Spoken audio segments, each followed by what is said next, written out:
BJP को ऐसा लगता है कि सच्ची भक्त वही है, लेकिन अखिलेश यादव भी भगवान को मानते हैं, उनको लगता है सच्चे भक्त हम भी हैं, क्योंकि बीजेपी कौन होती है सर्टिफिकेट देने वाली, नरेंद्र मोदी कौन होते हैं सर्टिफिकेट देने वाले, योगी आदित्यनाथ कौन होते हैं सर्टिफिकेट देने वाले। तो मेरा काउंटर सवाल आपसे ये है क्या बीजेपी सर्टिफिकेट दे रही है कौन हिंदू है, कौन भक्त है? हमने सर्टिफिकेट कभी किसी को नहीं दिया है जी। हम तो अपने आप को सर्टिफिकेट नहीं देते, ये हमारी ड्यूटी थी, हमें दायित्व मिला, हमने राम भक्तों की भावनाओं के अनुरूप कार्य किया। उन्हें दायित्व मिला था, उन्होंने राम भक्तों पर गोलियां चलाई थी।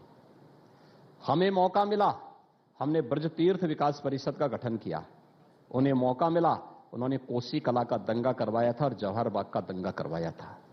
अंतर यानी फर्क साफ है, ये देश भी देख रहा है, दुनिया भी देख रही है, उत्तर प्रदेश के नागरिक भी देख रहे हैं। तो ये फर्क जो साफ है, इस फर्क साफ को हर व्यक्ति महसूस कर रहा है। इसलिए 400 सीट किधर आनी है ये जनता तय कर चुकी है, और 3 सीट का हकदार कौन है ये भी जनता तय कर चुकी है। क्योंकि कोविड की 3rd वेव आई हुई है, चुनाव आयोग ने रैलियों पे पाबंदी लगा दी है, अब डिजिटल प्लेटफॉर्म के जरिए प्रचार होगा, इसको आप कैसे देखते हैं? देखिए, चुनाव आयोग ने जो भी किया होगा सोच समझ के किया होगा। चुनाव एक संवैधानिक बाध्यता है, और अपनी संवैधानिक बाध्यता के अनुरूप चुनाव आयोग को, भारत निर्वाचन आयोग को चुनाव कराने थे। सभी राजनीतिक दलों की सहमति थी, उन्होंने चुनाव की घोषणा कर दी जी। उसके लिए गाइडलाइन तय की है, और सभी स्टेक होल्डर से बातचीत करने के बाद उन्होंने तय की होगी। मुझे लगता है उसका पालन किया जाना चाहिए, हर एक के लिए वो बाध्यकारी होना चाहिए। और इसमें बहुत सारी चीजें आएंगी, अभी वर्चुअली उन्होंने सुविधा दी है। अखिलेश जी कह रहे हैं कि लोग डिजिटल प्लेटफॉर्म पर कब्जा जमाए हुए हैं, जिनके पास संसाधन नहीं है वो वर्चुअल रैलियां कैसे करेंगे, उनके मन में एक सवाल है। ये देखिए, सवाल ये है, ये लोग तो हमेशा विकास के विरोधी रहे हैं। देखिए, सपा, बसपा, कांग्रेस, इन्होंने देश के विकास में ब्रेकर का काम किया। देखिए, सत्ता इस देश के अंदर और प्रदेश के अंदर खासतौर पर कोई भी ऐसा राजनीतिक दल नहीं है जो ये कह सकता हो कि उन्हें सत्ता न मिली हो।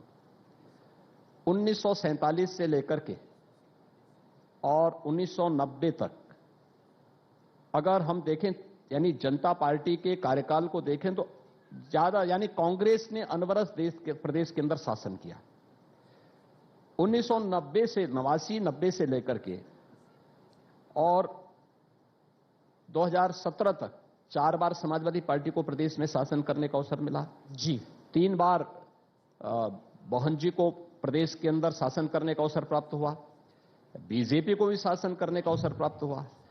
हर एक ने भारतीय जनता पार्टी की कार्यपद्धति को भी, सपा की कार्यपद्धति को भी, बसपा की कार्यपद्धति को भी, कांग्रेस की कार्यपद्धति को भी देखा है। भारतीय जनता पार्टी को सेवा का, जब भी सत्ता में आने का अवसर मिला, हमने सत्ता का उपयोग सेवा के लिए किया, राष्ट्रभक्ति के लिए किया। कांग्रेस, सपा, बसपा ने सत्ता का दुरुपयोग किया जनता का शोषण करने के लिए, विकास कार्यों में ब्रेकर बन करके, और अपने राजनीतिक एजेंडे को सीधा करने के लिए वोट बैंक की उनकी पॉलिटिक्स ने प्रदेश में आतंकवाद को, नक्सलवाद को भड़काने का काम किया। वो कहते हैं वोट बैंक वाली पॉलिटिक्स तो आप कर रहे हैं। जब मैं आपको एग्जांपल देता हूं योगी जी, आप मथुरा का जब जिक्र आया, चाहे आप हो चाहे बीजेपी के अन्य नेता हो, आप कह रहे हैं कि हमने काशी भी बना दी है, अयोध्या भी बना दी है, अब हम मथुरा भी बनाएंगे। क्यों नहीं बनाएंगे? अब हम मथुरा भी बनाएंगे। क्यों नहीं बनाएंगे? पोलराइजेशन करने की तैयारी। जिसमें दम होगा वही बनाएगा, जिसमें दम होगा वही मथुरा को ही बनाएगा। और हम में दम है, हमने अयोध्या में जन भावनाओं के अनुरूप भगवान राम का भव्य मंदिर बना दिया। हम बना रहे हैं, कार्य कर रहे हैं। जो तो लोग बोलते क्या थे, मतलब निकाला जाए, जो लोग बोलते थे, मतलब क्या निकाला जाए? जो लोग बोलते थे मंदिर को भव्य बनाएंगे, नहीं, जो बोलते थे, ईदगाह भी है, जो बोलते थे जी कि अयोध्या में परिंदा भी पर नहीं मार सकता, जो लोग बोलते थे कि अगर अयोध्या में फैसला आएगा तो खून की नदियां बहेंगी, कहां गए सब? कहां गायब हो गए? हमें दम था, हमने जो कहा सो करके दिखा दिया, डंके की चोट पे करके दिखाया है। देखिए, इसको आप दम कह रहे हैं, इसको हमने कहा काशी, आप इसको काशी दम कह विश्वनाथ रहे धाम बनकर हैं, के तैयार हो लेकिन गया। इस देश में एक गैंग है, वो कहता है ये कम्युनल एजेंडा है, ये कम्युनल एजेंडा है, ये कट्टरवाद है और ये हिंदुत्व है, जिसको आप कह रहे हैं हमारे में दम है। ये दबंगई जो है, इसको कट्टरवाद से जोड़ा जाता है। कट्टरवाद नहीं है, ये अपने गौरव और अपने अतीत की गौरवशाली परंपरा की पुनर्स्थापना का एक अभियान है। नए भारत और श्रेष्ठ भारत के निर्माण की प्रवर्तमान अभियान का एक हिस्सा है। हमें भारत और भारतीयता पर गौरव की अनुभूति हो सकी, भारत की संस्कृति, भारत की परंपरा पर गौरव की अनुभूति हम कर सके, यह उसका एक हिस्सा है। यह अवसर कांग्रेस को मिला था। सरदार पटेल जी ने स्वतंत्र भारत में सोमनाथ के मंदिर के पुनरुद्धार से इस कार्यक्रम का शुरुआत किया था। देश के प्रथम राष्ट्रपति डॉक्टर राजेंद्र प्रसाद जी ने उस कार्यक्रम में, पुनरुद्धार कार्यक्रम के लोकार्पण में जाकर के देश को एक संदेश दिया था। कांग्रेस ब्रेकर बनी, कांग्रेस उसमें बाधक बनी। कांग्रेस ने कभी भी इस एजेंडे को आगे नहीं बढ़ने दिया। तो एक कांग्रेस का पाप देश के खिलाफ। दूसरा, 1990 के बाद कांग्रेस विरोधी लहर में विभिन्न दलों को सत्ता में आने का अवसर प्राप्त हुआ। देश और प्रदेश की जनता कांग्रेस के पाप से उब चुकी थी। उन्होंने कांग्रेस से किनारा कसा और अयोध्या में उस समय राम भक्तों पर गोली चलाने का पाप समाजवादी पार्टी ने किया।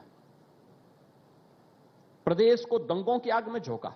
तो केवल 1990 में ही नहीं, जब भी समाजवादी पार्टी को अवसर मिला, कोई व्यक्ति क्या अपने आप को सुरक्षित पाता था? आज मैं कह सकता हूं, हमारी सरकार जब अपना 5 साल का कार्यकाल पूरा कर रही है, तो चाहे हिंदू है, चाहे मुसलमान है, चाहे वो किसी भी पंथ और वर्ग से जुड़ा हुआ है, हर व्यक्ति सुरक्षित है। याद रखना, दंगे जब होते हैं, अगर हिंदू का घर जलेगा तो मुसलमान का घर सुरक्षित थोड़े रहता है। अगर हिंदू का घर सुरक्षित है तो मुसलमान का घर भी सुरक्षित है। ये जो आप बोल रहे हैं, इसका तात्पर्य क्या है? तात्पर्य ये है, हमने दंगा मुक्त प्रदेश दिया। आप कह रहे हैं आपने दंगा मुक्त प्रदेश दिया है। पिछली सरकारों ने दंगा युक्त प्रदेश दिया था। लेकिन जब आप मथुरा की बात कर लेते हैं, आप कहते हैं क्योंकि मथुरा में तो हमारा काम चल रहा है।